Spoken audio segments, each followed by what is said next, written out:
Like you, a girl dragged out of an orphanage, thinks she can call me mom. Victoria Howard's voice slices through the marble foyer, sharp enough to cut skin. Lena Hart stands with a small duffel at her feet, shoulders tight, cheeks still cold from the winter car ride. She has imagined this moment for years, a door opening, a family stepping in, warmth and belonging. Instead, the first thing she learns about the Howard house is how echoing it is when hate fills it. Chloe Howard lounges on the curved staircase like she owns the air. Her designer pajamas look like a runway, her eyes bright with contempt. Behind her, a pair of staff members keep their faces blank, hands folded, trained to pretend they hear nothing. Everett Howard is not here. The man who signed the papers to bring Lena home is at the office, according to the driver. Victoria makes sure Lena understands that absence is not an accident. You were not brought here to be loved. Victoria says. You were brought here to be useful. Lena tries to keep her voice steady. I only want to know why you asked for me. Victoria steps closer, perfume and cold authority. She lifts a finger, hooks it under Lena's chin, and tilts her face like inspecting damaged goods. Look at you. She murmurs. Cheap clothes, cheap manners, cheap blood. The slap lands before Lena can breathe. Her head snaps to the side, ears ringing, lips split from her own teeth. The duffel tumbles, spilling a worn notebook and a few folded shirts across the floor. Chloe laughs, light and cruel. Do not bleed on the tile. She says. It stains. Lena drops to one knee, palm pressed to the marble for balance. She tastes metal and keeps her eyes down, because she has learned what happens in places where power lives. Victoria points toward the living room. Sit. She orders. You will sign the consent forms tonight. Consent for what? Lena asks, lifting her gaze. Chloe's smile twitches. Victoria does not answer right away. She turns, walks to a side table, and picks up a thick folder as if presenting a contract. Chloe has leukemia. Victoria says, voice suddenly practiced, almost soft. She needs a donor. You are a match. The words hit Lena like a second slap. That is why you found me. She says. You should be grateful. Victoria replies. A roof. Food. Doctors. Things you never had. Lena's hands curl. She remembers nights in the orphanage when the radiator failed. She remembers counting crackers, pretending it was enough. She remembers the look on other kids' faces when a couple walked past her every time. So I am not your daughter. Lena says. Victoria's eyes narrow. Do not flatter yourself. I would never claim you. Chloe descends 2 steps, slow and theatrical. She is jealous. Chloe says to the staff, like Lena is not even human. She sees what I have and thinks she can steal it. Lena stands. The foyer seems to shrink, the chandeliers and portraits pressing down like judgment. I did not come here to steal anything. She says. I came because someone told me I had a family. Victoria leans in, voice low. You have nothing. You are nothing. And if you refuse, you go back where you belong. Chloe tilts her head. Maybe the streets will take her. Like they take stray dogs. Something in Lena goes still. Not broken. Not screaming. Just cold, like ice forming on deep water. She looks at Chloe, then at Victoria, and speaks with a calm that makes the staff blink. You should remember what you said today. Lena says. Because I am not the bastard. Victoria scoffs. Excuse me. Lena wipes the blood from her lip with the back of her hand. The one you hold in your arms, the one you protect with your life. She continues. That one is the child who should be ashamed to exist. Chloe's smile fades. Victoria's nostrils flare, but her control does not slip, not yet. Lena picks up her notebook, sets her shirts back in the duffel, and turns toward the hallway. I will sign nothing tonight. She says. I will not be your spare parts. Victoria laughs, a sound like glass. You think you can threaten me in my own house. Lena stops at the first step, not looking back. I am not threatening you. She says. I am telling you what is coming. Upstairs, a door clicks. Somewhere in the house, a clock ticks too loudly. And in Lena's chest, the last soft wish for a mother dies without a sound. Lena does not sleep that night. She lies on the narrow guest bed, staring at a ceiling painted with faint clouds, like the room is trying too hard to be kind. Every hour a staff member passes her door, careful footsteps, a soft pause, then movement again. It is not protection. It is surveillance. At dawn, Lena slips into the kitchen and pours herself water. The cook avoids her eyes. A maid offers a towel for her split lip, then withdraws as if kindness is a punishable mistake. Chloe appears in a silk robe, yawning like royalty. "Did you cry?" she asks, dragging out the words. "Or did you learn your place?" Lena sips water. "I learned something," she says. Chloe laughs again. "You learned you will do what my mother says." She flicks her hair and walks out, leaving perfume and contempt behind. Lena waits until the house settles into routine. She watches where the staff put the used hairbrushes, where they toss cotton pads, where they discard tissues. In the orphanage, she learned to survive by noticing what other people ignored.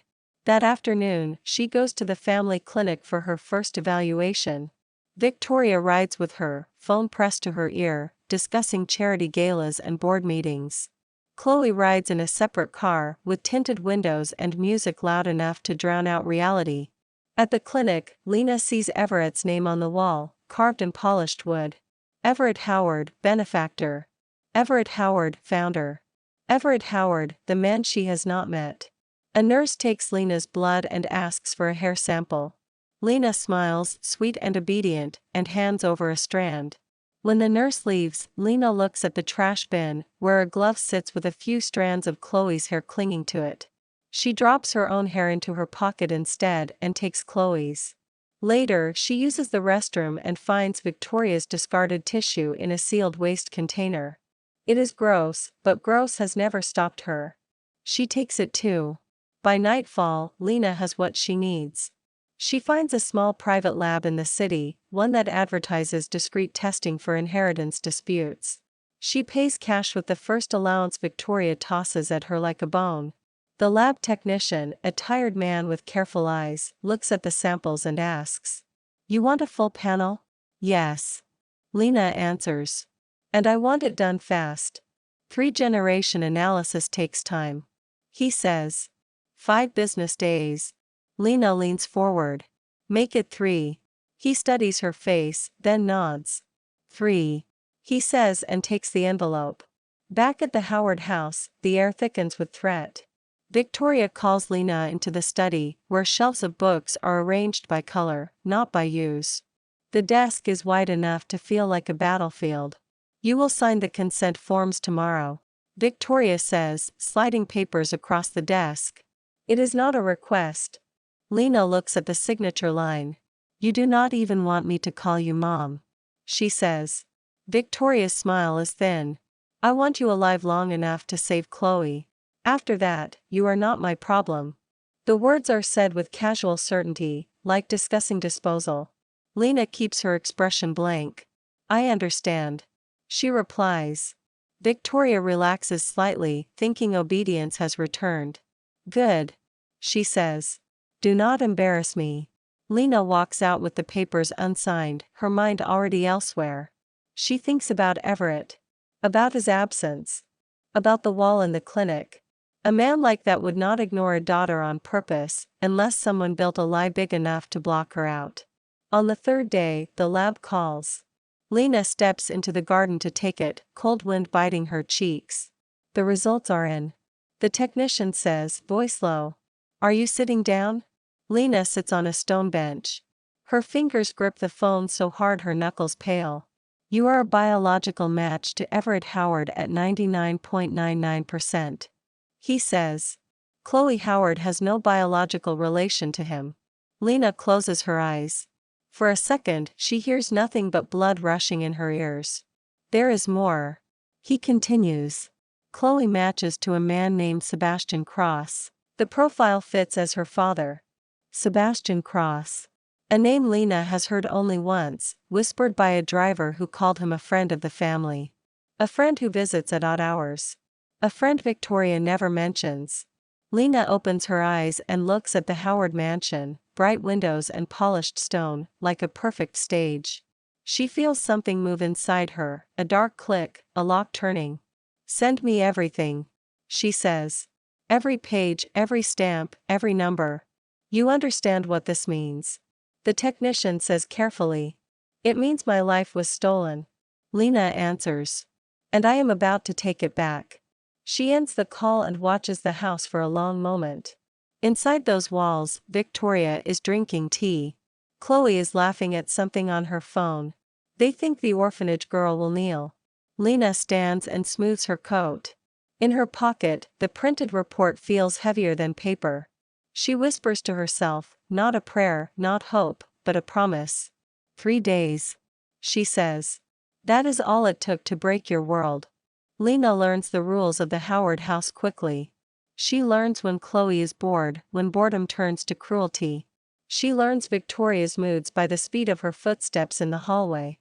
She learns which staff members hate Victoria and which ones fear her too much to help. Most of all, she learns how easy it is for rich people to believe their own stories. Lena becomes quiet. She lowers her eyes. She answers every insult with a soft yes. She apologizes for things she did not do. She lets Chloe throw a glass of juice at her dress and says, "I am sorry." Chloe loves it. Victoria loves it more. See, Victoria tells a friend at lunch. She is not like Chloe. She has no pride. Lena sits at the edge of the room, pouring coffee, listening. Her face stays calm, but her mind records every word. At night, she reads the lab report again and again, memorizing it like scripture. Then she begins the real work. First, she finds the nurse. Not the one at the clinic today, but the one from 20 years ago. It takes time and a lot of quiet phone calls. A retired staff member at the clinic mentions a name, then another. Lena follows the thread like a hunter following a faint blood trail. She finds the nurse living in a small town 2 hours away, under a married name, working at a pharmacy. Lena walks in wearing plain clothes, no Howard money on her body, just determination. The nurse, whose name is Marjorie, freezes when she sees Lena. Her eyes dart to the door, like she expects someone to drag her away. "I am not here to hurt you," Lena says. "I am here to ask what happened in the delivery room." Marjorie shakes her head. "I do not know what you are talking about." Lena slides a photo across the counter. It is from a society page, Victoria at a charity ball. "She knows where you live," Lena says quietly. "And she thinks you will stay silent forever."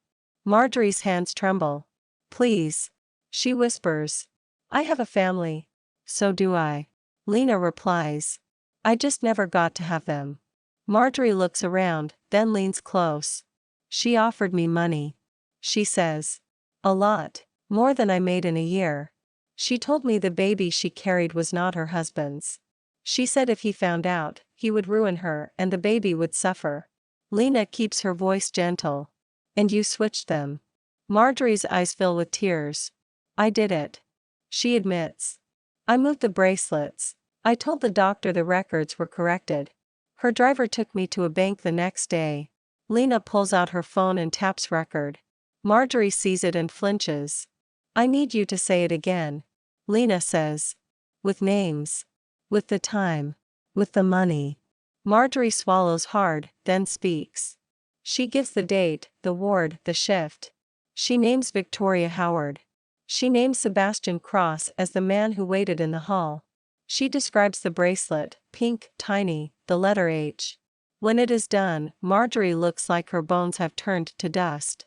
"I cannot go to the police," she whispers. "You do not have to," Lena says. "You only have to tell the truth once. After that, I will do the rest." Back at the mansion, Lena shifts her focus to Everett. She does not storm into his office. She does not accuse him. She does something more dangerous. She makes him look at her.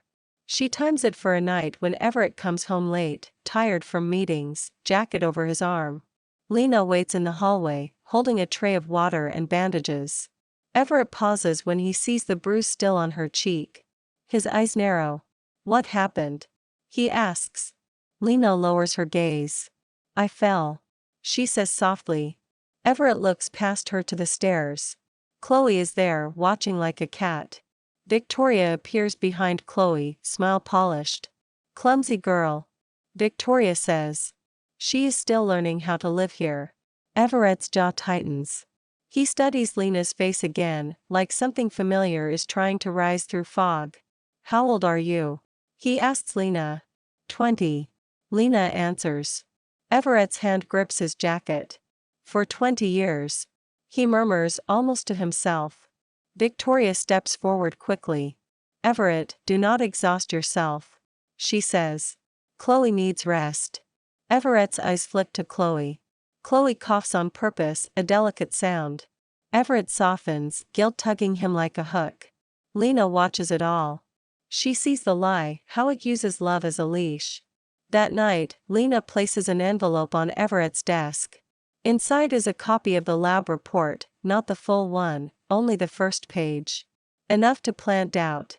Not enough to trigger a war before she is ready. She signs it with no name. Only 2 words written in careful print. Look closer. Over the next week, Everett begins to look closer. He watches how Victoria speaks to Lena. He notices how Chloe flinches at nothing, then laughs when Lena looks away. He notices how staff members go quiet when Victoria enters.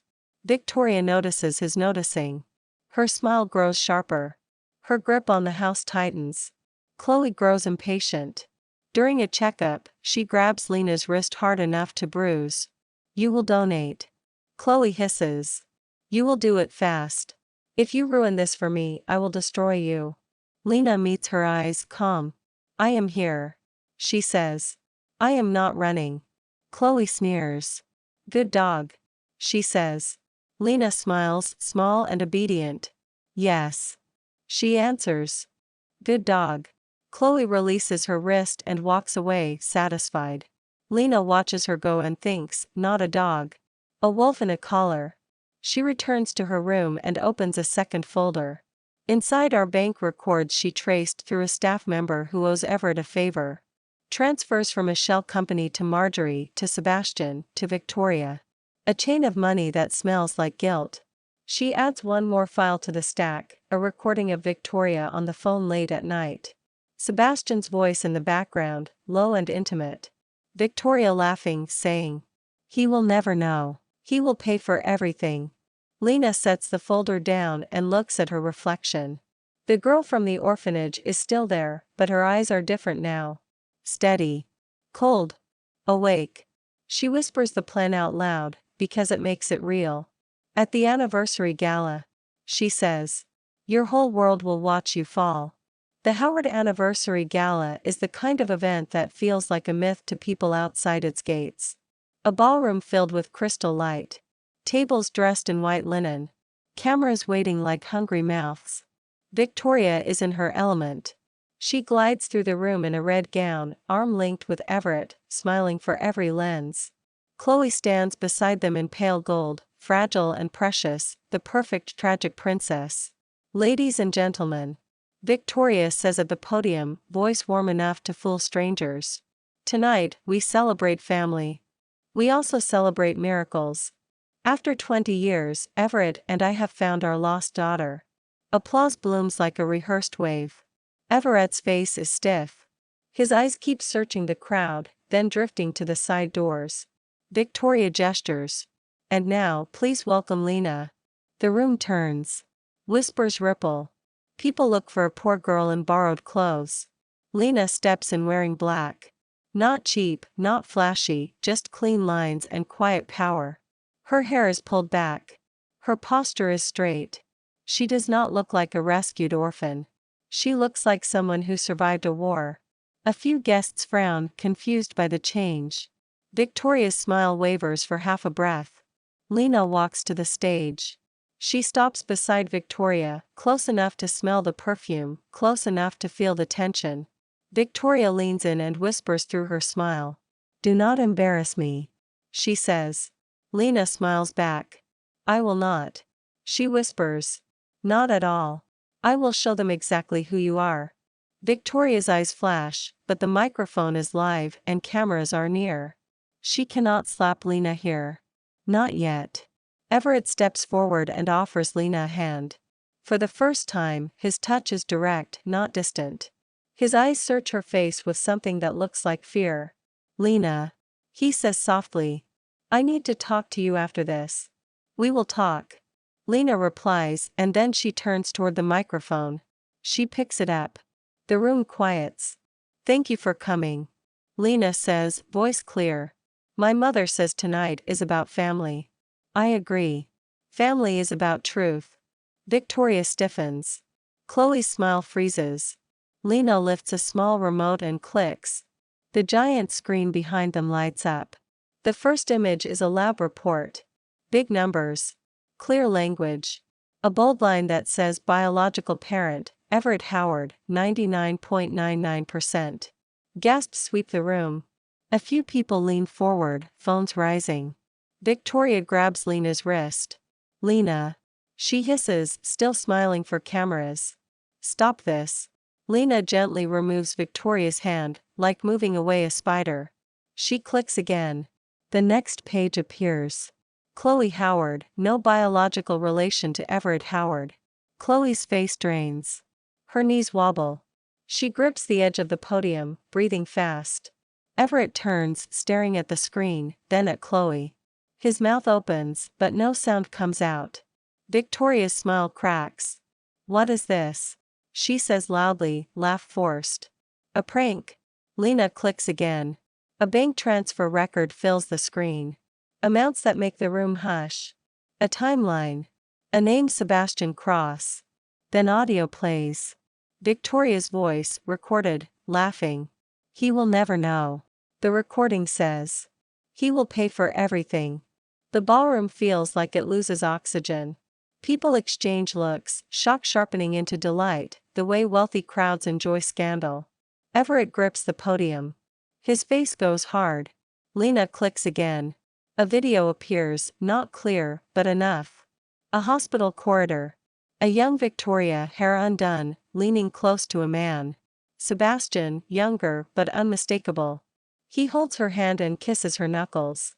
A nurse walks past and looks away. Then Lena's recording plays. Marjorie, older, crying, saying, "I switched the bracelets. Victoria paid me." A woman in the crowd whispers, "My God."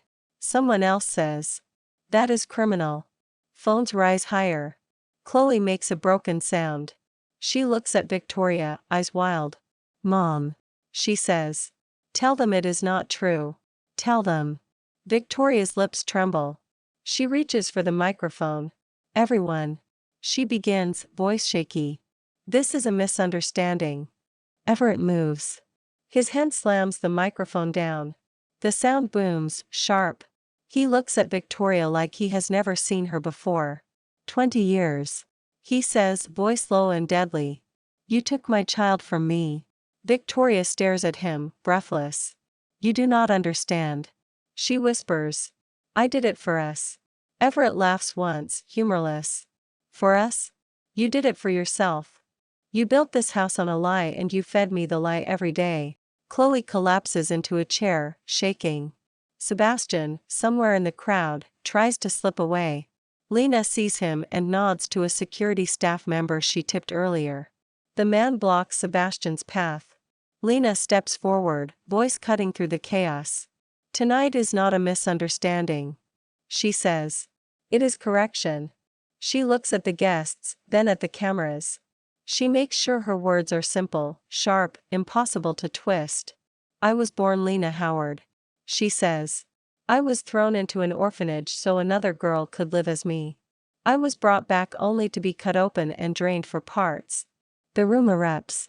Some people shout questions. Others cheer, hungry for drama. Reporters push forward. Victoria screams, finally losing control. "You ungrateful little bastard!" she shrieks. "You ruined everything." Lena looks at her and smiles, calm. "No," she says. "You ruined everything. I just stopped pretending." Everett turns to the crowd, voice hard. "This event is over," he says. "Anyone who continues filming will be dealt with legally. But it is too late. The truth is already everywhere." Lena steps off the stage. As she passes Victoria, she whispers one last sentence, quiet enough for only them. "Welcome to the life you gave me," she says. "Now you get to live in it." The next morning, the Howard name is everywhere. News anchors say it like a headline, like a warning. Talk shows replay the audio. Social media freezes Victoria's scream into endless memes.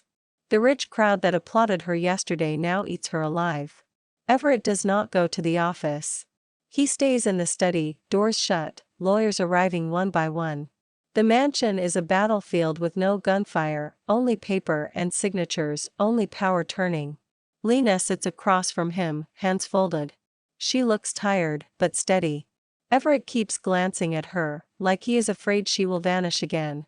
"I should have known," he says, voice rough. There were signs. Dates that did not add up. Her story's changing. Lena does not soothe him. She has spent 20 years soothing herself. She simply says, "Now you know." Everett nods and turns to the lead attorney. "File the divorce today," he orders. "Freeze every account tied to Victoria. Lock every asset under trust review." The attorney hesitates. "Mrs. Howard will fight," he warns. Everett's eyes go cold. "Let her," he says. "She will lose." Victoria does fight. She storms into the study with Chloe behind her, makeup smeared from crying, hair loose like a desperate actress. Chloe clutches her chest, breath quick, trying to look fragile enough to move hearts. "Everett," Victoria says, forcing her voice soft. "Please, we can fix this. It was one mistake." Everett stands. "One mistake? You stole my child. You bribed a nurse. You lied to me for 2 decades. Victoria steps toward Lena, eyes vicious. "Look at her. She spits. She is poison. She came here to destroy us." Lena meets her gaze. "I came here to live," she says. "You tried to cut me open to keep your lie breathing." Chloe grabs Everett's sleeve. "Dad," she pleads. "Please do not do this. I am still your daughter." Everett's face tightens with pain. For a second he looks like a man mourning 2 girls at once. Then his eyes harden. "You are not my daughter," he says. "You are a victim too, but you are not mine." Chloe's face twists. Her voice turns sharp, the mask slipping. "You cannot say that," she snaps. "You raised me. You owe me." Everett jerks his arm free. "I owe you nothing," he says. "I owe my real daughter everything." Victoria's eyes flash. "You would throw her out while she is sick? You would let her die?" Lena speaks, calm. "She would have let me die," Lena says. "She planned it." Victoria lunges, hand lifting, but security steps in. Everett points to the door. "Get out," he says. "Do not touch her." Victoria laughs, hysterical. "You think you can ruin me?" she screams. "I built this family. I built you." Everett's voice drops low. "You poisoned this family," he says. "Now watch it purge you." The next hours move fast. Orders go out. Accounts freeze. Law enforcement receives the evidence chain Lena prepared. The nurse statement. The financial records. The recorded calls. Everett signs affidavits like he is cutting away rot. Sebastian tries to run. He reaches an airport with a suitcase full of cash, but federal agents stop him at the gate. Someone posts the video. Sebastian's face, shocked, becomes another image the internet devours. Victoria is served papers at a hotel, after she is forced out of the mansion. She tears them up, then realizes tearing paper does not erase law. Chloe is removed from the family trust. Her private doctors stop answering calls. Her charity fund vanishes overnight. The world she thought was permanent collapses like cardboard in rain. She tries to find Lena in the hallway. Her eyes are red, but her voice is still sharp. "Please," Chloe says. "I did not choose this. Help me. I will give you anything." Lena looks at her. She sees the girl who enjoyed cruelty, who laughed at bruises, who called her a stray dog. She also sees a sick young woman, raised on a lie, terrified of dying without a safety net. "What do you want from me?" Lena asks. Chloe swallows. "I want to live." she whispers. Lena nods once. I want that too, she says. That is the difference. I will not live on your blood. Chloe's face twists with rage and fear. So you will let me die? She spits. Lena steps closer, voice low. You were fine letting me be cut open, she says. Do not pretend you are innocent now. Chloe flinches, backing away. That night, Everett sits with Lena in the kitchen, not the grand dining room. It is the first time he chooses a normal space, as if he is trying to learn how to be human again. I failed you, he says. Lena stares at her hands. You did not know, she replies. But you will decide what you do now. Everett nods. I will make it right, he says. I swear it. Lena hears the weight in his words. She does not forgive him yet. Forgiveness is not free. But she feels something shift, a foundation forming where nothing was before. Outside, sirens echo in the distance. Somewhere, Victoria is screaming at a lawyer. Somewhere, Sebastian is in a holding cell. Somewhere, Chloe is realizing she has no throne. And Lena, for the first time, is not waiting for rescue. She is writing the rules. 2 months later, the Howard Empire holds a board meeting that feels like an execution and a coronation at once. The conference room is glass and steel, high above the city, the kind of place that makes people feel small on purpose. Lena walks in wearing a tailored suit. No borrowed clothes now. No duffel bag. Her expression is calm, but her eyes do not soften. Executives rise when Everett enters behind her. They are used to his power. They are not used to seeing a young woman beside him who looks like she belongs. Everett takes his seat at the head of the table. He does not speak at first. He looks around at the faces, some loyal, some calculating. Today, he says, voice steady, we close a chapter. We have removed corruption from this family and this company. A man at the far end clears his throat. Sir, he says, the media is still attacking us. Shareholders are nervous. Everett's eyes narrow. Then we give them certainty, he replies. He gestures to Lena. This is Lena Howard. He says. My biological daughter. My heir. Murmurs ripple. Some people glance at her, measuring, judging, trying to decide if she is a symbol or a threat. Lena steps forward. She does not smile. She puts a folder on the table and opens it. Inside are her proposals. Not emotional speeches. Numbers. Plans. A restructuring that cuts out the shell companies Victoria used. A compliance overhaul. A new foundation for child welfare, funded by a percentage of corporate profits. We will survive this, Lena says, voice clear. We will do it by being stronger than the scandal. Those who stole, those who covered it, those who looked away, will be removed. A woman executive asks. And why should we trust you? Lena looks at her. Because I know what it costs to be powerless. She answers. And because I do not confuse love with control. Silence follows. Not agreement, not applause, but attention. The room gives her what it never gave before, space. After the meeting, Everett takes Lena to a small private office. He closes the door and pulls out a black box. I kept this, he says, voice thick. It was in a storage unit. Victoria told me it was a mistake, that it belonged to someone else. I believed her. He opens the box. Inside is a tiny hospital bracelet, faded pink. The letter H is barely visible now, but it is there. Lena touches it gently. Her throat tightens. For a second, she is not a hunter or an heir.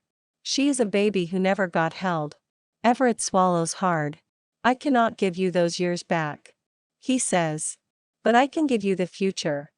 And I can spend the rest of my life earning the right to be your father. Lena looks up. His eyes are raw, stripped of pride. She nods once. Then start, she says. In court, Victoria does not look like a queen anymore. She sits in a gray suit that hangs wrong, hair dull, eyes furious. Sebastian sits 2 rows behind, shackles visible when he moves. He avoids looking at Lena, but his jaw clenches when Everett speaks. The judge reads the charges. Fraud. Child endangerment. Conspiracy. Abandonment. Words that sound clean, legal, almost too small for what they mean. Victoria stands and points at Lena. She is lying. She screams. She seduced Everett into turning on me. She is a monster. Lena does not flinch. She looks at the judge, then at the jury, then back at Victoria. You made me. Lena says quietly. You just did not expect me to survive. The verdict comes weeks later. Guilty. Sebastian receives a long sentence. Victoria receives longer. The nurse gets probation and loses her license, crying as she leaves the court. No punishment feels equal, but the world finally names the crime. Chloe disappears from headlines. She sells her jewelry to pay for treatment. Sometimes paparazzi catch her outside a clinic, face pale, no security, no chauffeur. She looks like a ghost of the life she stole. One afternoon, Lena visits an orphanage on the edge of the city. Not the one she grew up in, but one that smells the same, bleach and old paint. Children watch her from a doorway, curious, cautious. A little girl with messy hair asks, "Are you rich?" Lena smiles, small. "I am safe," she says. "And I want you to be safe too." She signs the paperwork for the Howard Child Promise Fund. Not a charity designed for parties. A fund designed for food, schooling, legal help, and escape. When reporters ask why, she answers without drama. Because no child should be thrown away to protect an adult's shame. She says. At home in the mansion that no longer feels like a cage, Lena stands in front of a mirror. She touches the faint scar on her cheek from Victoria's first slap. It has faded, but it is there. A reminder. A marker of where her story turned. Her phone buzzes. A message from Everett. "Dinner in the kitchen, if you want." Lena types back. "Yes." She looks at herself again, not searching for approval, not begging to be loved. She sees a survivor. She sees a woman building a life that cannot be stolen. Out the window, the city glows. Lena breathes in, steady. "I am not a replacement." She whispers. "I am not a spare. I am Lena Howard. And this life is mine." Thanks for watching. Follow for more romance stories.